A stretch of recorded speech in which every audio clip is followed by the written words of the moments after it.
I'm going to share with you a walk, something special, which is part of my strategy for dealing with heart failure.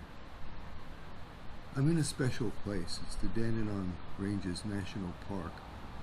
I apologize, it's quite a bit windy today and noisy, so I don't know how much of what I say you're going to hear clearly, but the scenery is beautiful. It's not a bright sunny day. It's starting to get cloudy and there's going to be a change in the weather, but the place is beautiful any time of the year, any weather.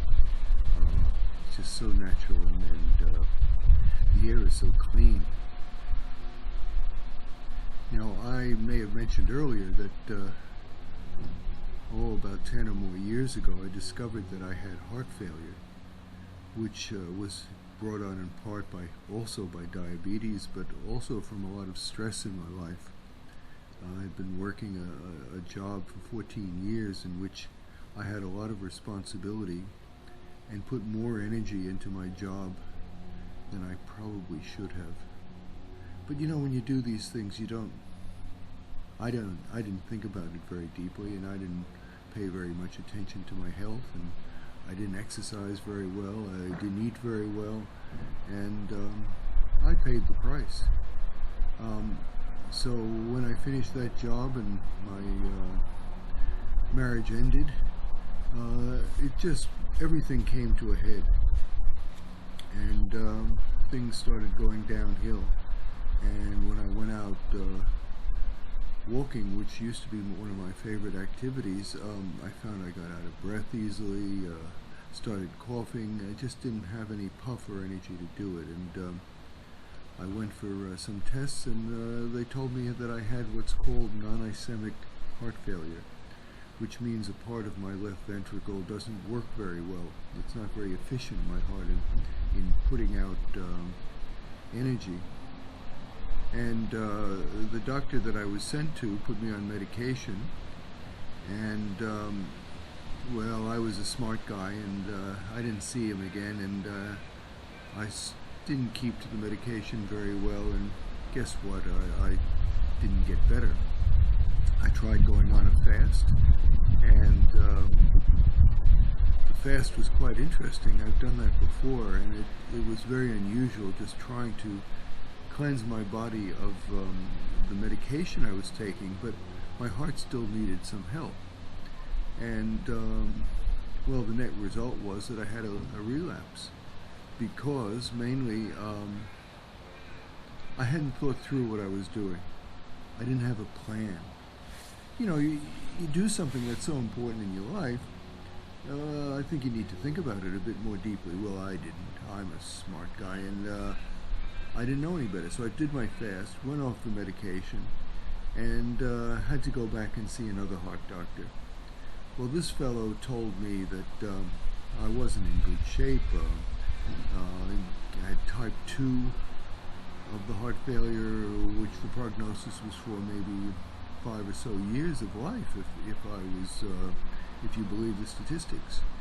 Now, I'm not very big on statistics, and listen to what he said. He said I'd have to go on aspirin for the rest of my life, what's left of it, and I would need a pacemaker or a defibrillator, which quite frightened me. As someone who meditates, what you really need in your heart is something that it not just restarts the heart if it stops, it actually stops the heart if it thinks something's going to go wrong. They have the heart arrhythmia if it's not beating properly, so it stops and starts it again to set it on track. Well, if you look at the research, there's no clear research to show that these devices have any clear benefit on the rate of your mortality.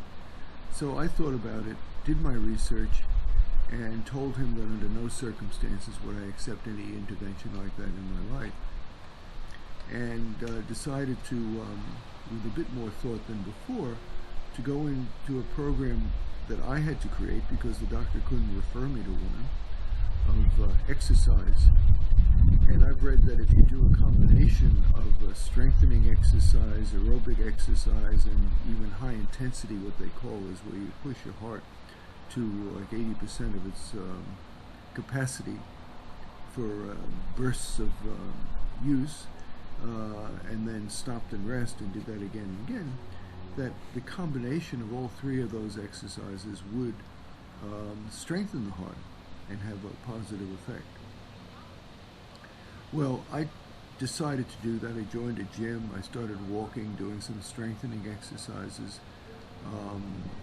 I refused to take the aspirin, and the doctor put me into a second tier of support where they just kind of interview you, test you every so often, and they wait for you to have the inevitable happen, where you have to go back to them and you accept the intervention that they want to give.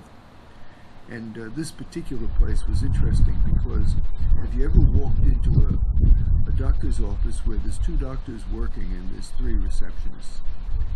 And I figured that they paid for it all with all the money they get from the government to do these operations. Anyway, that's my cynical self talking. But anyway, I embarked on my program. I started walking in places like this. This place that we're going to go on is called the Lyrebird Track. It parallels what's called the Kokoda Track, which is a memorial to the Australian soldiers who died in World War II in some very heroic battles that helped save Australia from invasion. But the Lyrebird Track has steps going up, about 1.25 kilometers of exercise walking uphill. And I found that doing that kind of exercise with regular walking and strengthening in the gym has worked wonders for me. I felt much better this part of my life than I felt my whole life. And the first diagnosis I had was over 10 years ago. So I've outlived the statistics. And my view of the statistics are that they use the bell curve and they prescribe medication and procedures based on what most people will benefit from.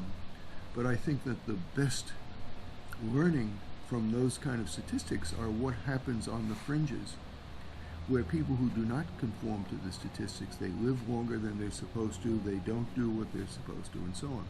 So I've lived by that, and I'm not sorry I made that choice, and who knows, I don't know how long I'll live or why or whatever, and maybe I have a purpose here and that's why this is happening, who knows.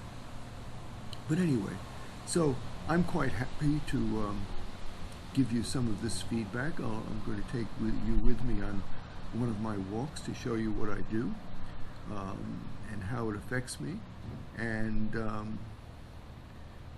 I hope you enjoy it as much as I do. So let's start looking around at where we are.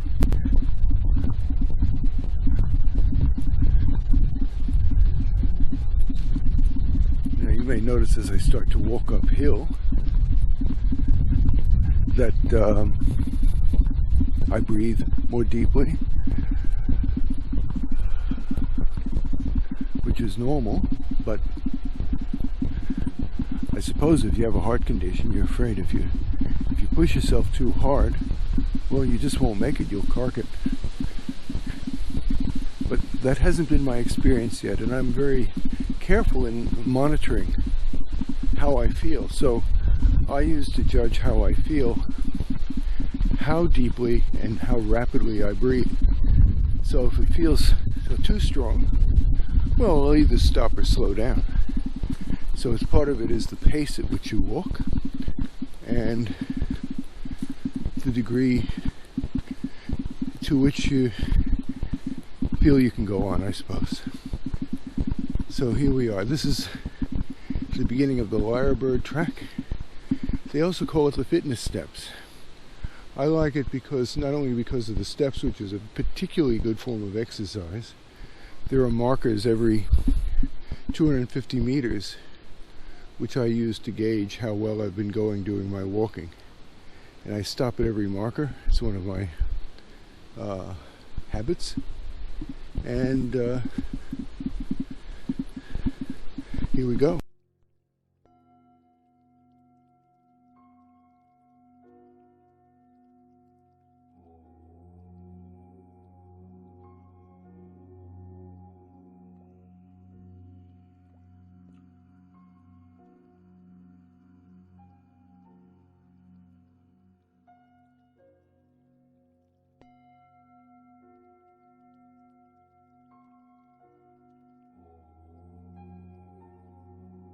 One thing you might like to notice is how many people are smiling. They smile a lot more when they come down. I know I do, but it's a bit of work going up. Thank you. Still a lovely day.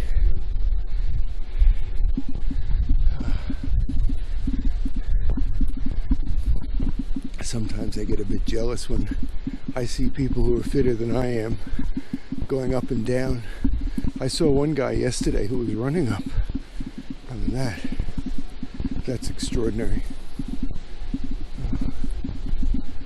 But if you, like me, have a heart condition, you can understand why you might not want to do that.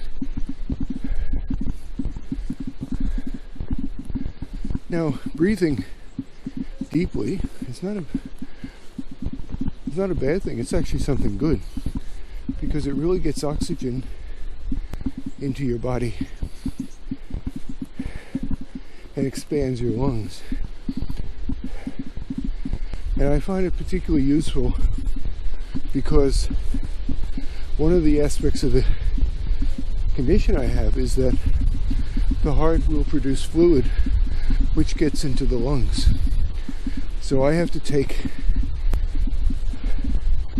diuretics to control the buildup of the fluid. But I find that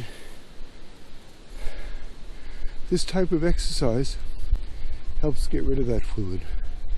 I can't prove it. I'm not a doctor. And oh, by the way, don't take anything I say as advice. I'm just telling you what I do. You make your own judgment as to what it is you think is appropriate for you to do. See more of the trees that got knocked down.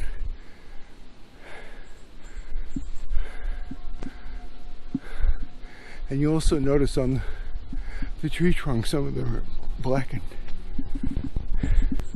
And that's a reflection. Sometimes you'll have fires come through here. These trees, the sap in these trees, the gum trees, burns. And you'll get a fire through the undergrowth here, which will burn the trunks of the trees, but it doesn't kill them.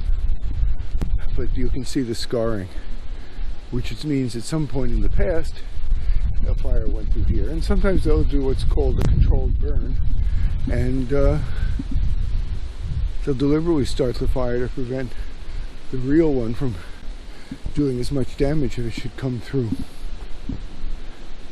Though there's another kind of fire, which is where the whole trees burn.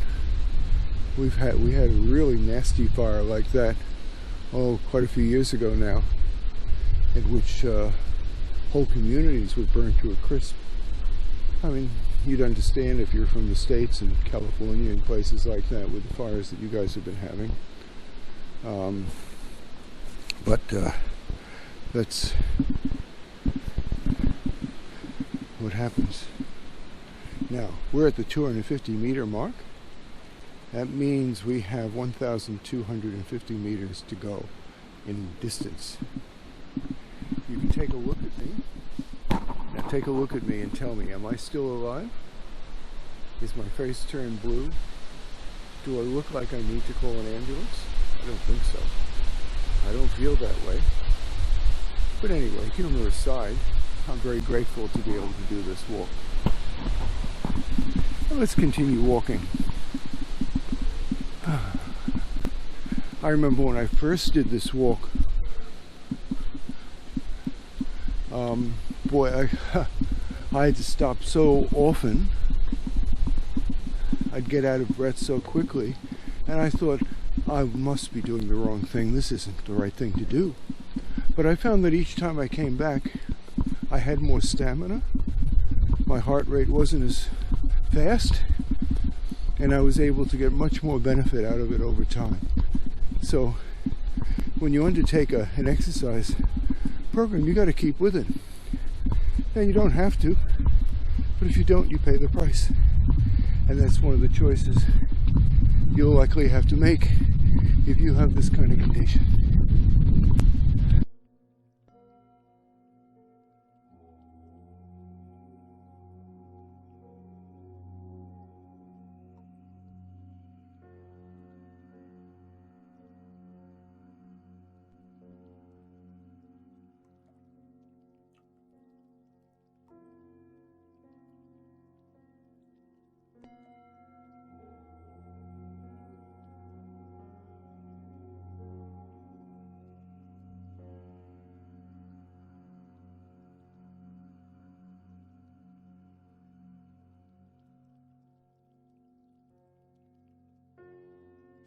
Another thing about this walk, it reminds me of the time when I was younger. I realized that I hated going uphill, and I would spend my time and choose which path to take, which was the easiest. I did that as a habit, and I was good at that. I'm a clever guy, but too clever for my own good because I got less exercise. My father gave me a passion for walking on city streets in New York, but I don't recall ever going uphill much with him. I don't know how he felt about it either.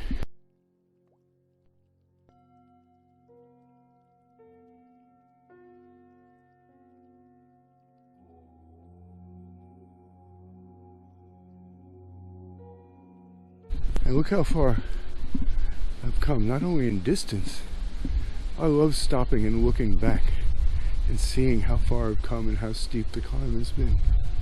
It gives me a sense of satisfaction. And I suppose if you're going to do your own thing,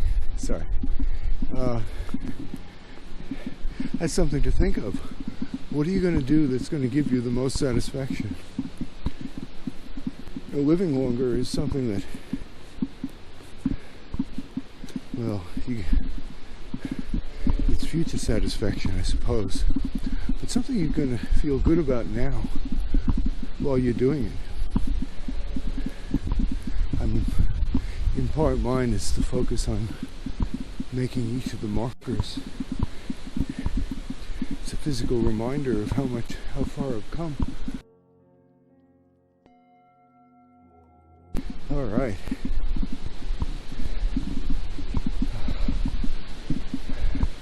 "500 meters we've come, and 1,000 meters yet to go." And notice the skyline straight down below. It's almost level with the camera, but if the hills on the side, you can see we still have a ways to go. Another comforting thought: they've now put these emergency markers with coordinates along the track, so if something happens, you can pick up your phone, call emergency, give that number, and they know exactly where you are. Amazing.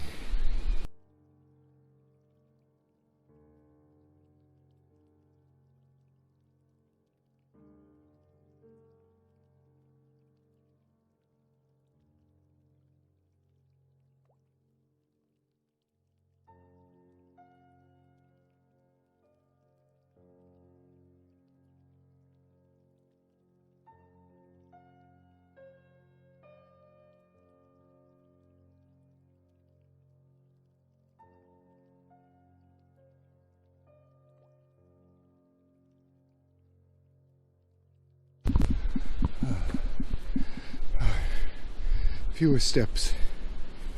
When there's fewer steps, the incline isn't as great.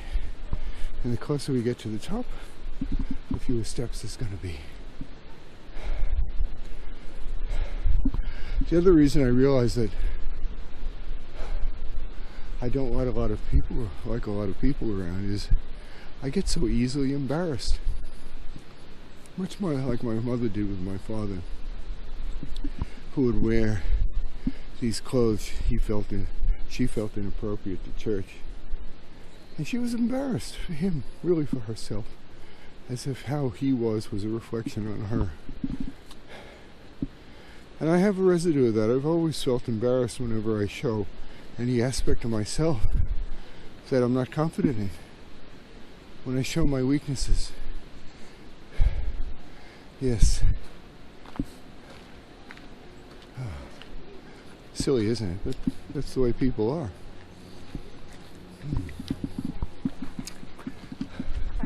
That's why, if you get a chance, look at my videos I'm developing on the sound attunement process and what will be the group work in sound circles. That approach is designed to accommodate us with all our foibles in doing the work which requires challenging ourselves and the way we are, and it's paying attention to the world in a way that we don't often do because we're more into our heads or our habits or entertainment or news or whatever it is that distracts us on any given moment of the day. So I've taken my learning from this, and I can't say I'm doing it all the time, paying attention, but paying attention is so important. If I'd paid attention when the early symptoms of heart failure were coming on, I don't think it would have come on. And that's like that with diabetes. I ate myself into diabetes. Do you realize that often these diseases we have to pay to get? I paid for my diabetes by the money I spent and all the rubbish I ate, which I said I enjoyed. The sugar and the salt and the grease and fat and the bacon cheeseburgers, which I loved. Yeah, well, eat too many of them and watch what happens. Yeah. You go see that film Super Size Me about that poor guy who decided he was going to only eat at McDonald's every meal of the day for, what is it, 30 or 60 days or something? It almost killed him.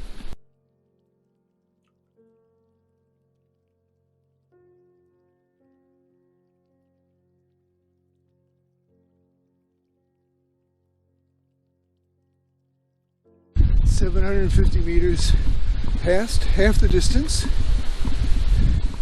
And the other side says, well, someone's scratched it out for some reason, 750 meters to go. I'm going to stop the video here and take a real break.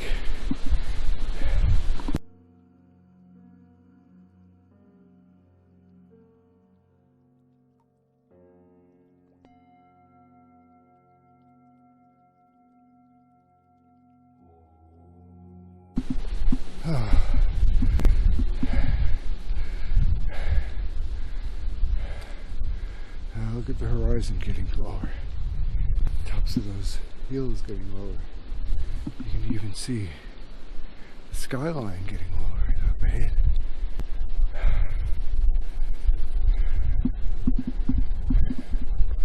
Gee, I don't know. It'd be nice being home, back home in bed.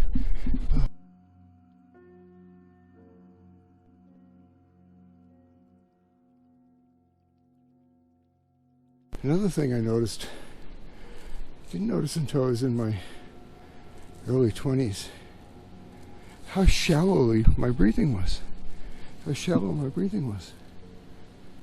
I mean, it was not only just shallow, it was hard to breathe deeply. That's why I like these kinds of walks, because my body has to breathe that deeply. It does. It wants to. It needs to. But when I was just doing that walking in the city, I could walk and breathe at a pretty shallow pace. But I just never noticed how shallow it was until I tried to change it. And it was hard. I have read, and I haven't gotten to trying this yet, is a fellow who has a clinic in the States, who says that shallowness is breathing is from lack of exercise and even atrophy of the muscles that we use in the chest and elsewhere to naturally breathe. That's an amazing thought. Now this is amazing here, because the shade cover of the tall trees, notice how we're getting closer to the top, and the damage from the wind is greater. And this section is almost all open to the sky, which it isn't normally like that. Enjoy how far we've come. 1,000 meters, that's 2/3 of the way up. Now, look where the sky is in relation to this spot. You can see the sky through the breaks in the trees. Oh, pat yourself on the back, Stephen. Oh, you've come a long way.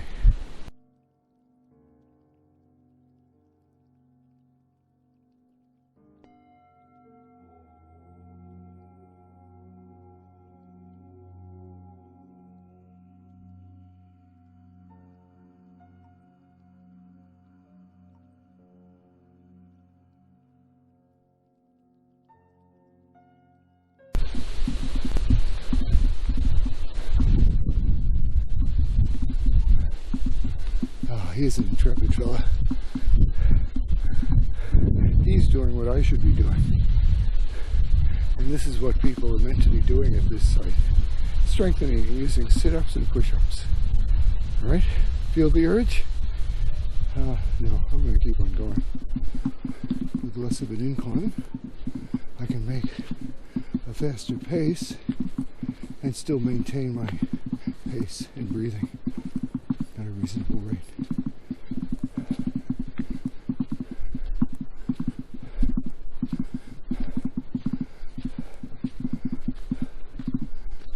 Here's a tree trunk that's fallen over.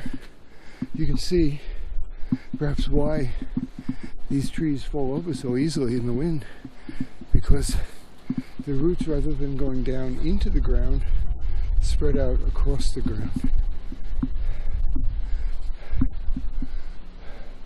So the tree trunk itself and its roots just fall over, falling out of the ground. Sad that.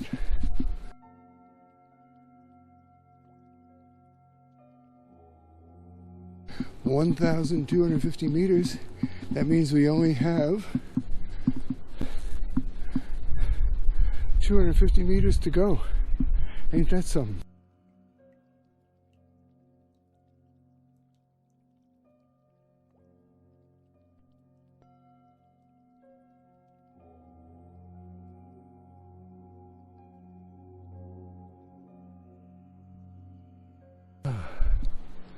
Now here's something else that's characteristic of this forest and some others on the east coast are the fern trees.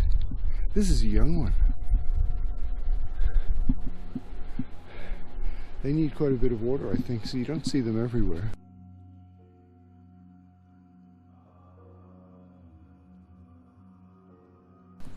Oh, another set of steps. But I can tell you that those are the last steps, and at the top of those steps is the rest area in the top of this track.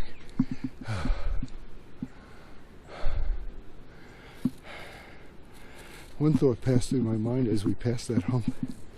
I think I had counted originally there were 6 humps. And every so often walking up, I could only count 4 or 5. And I wondered what happened to the other one. Well, they were there, but there's a characteristic of mind that you experience in the dream waking state, which is something that contributes to some of the horrible accidents on the highway. When people have what's called micro sleeps on the highway, they'll drift into a sleep state, lose consciousness, and they will not even know it. Well, I suspect we drift into that state while we're walking and doing other things, which is why I couldn't remember where passing over all of those humps.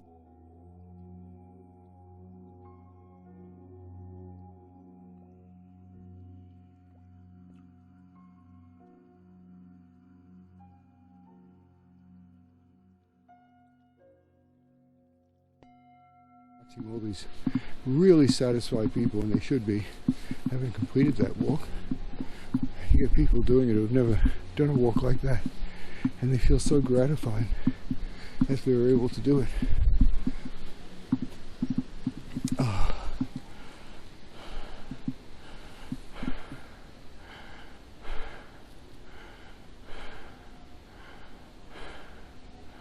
Pardon my breathing.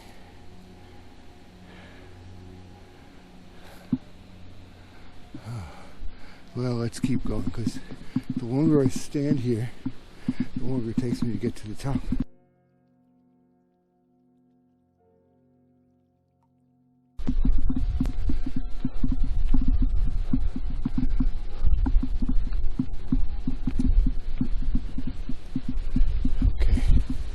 just about at the top.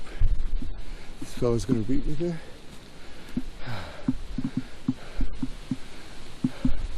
This is the end of the 1,000 steps in Kokoda Track.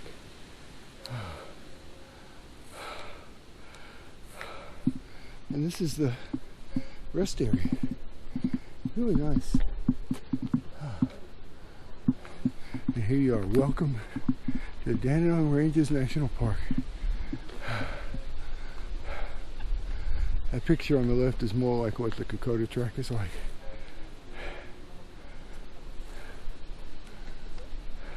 And this is the lyrebird. They actually live here. I've seen them just hanging around here. They have the capacity to mimic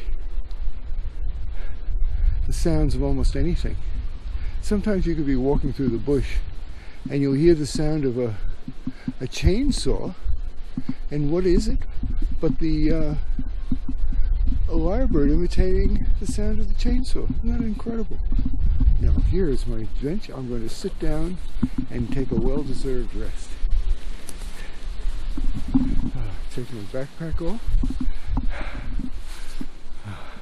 put that down, and I'm going to stop the video now.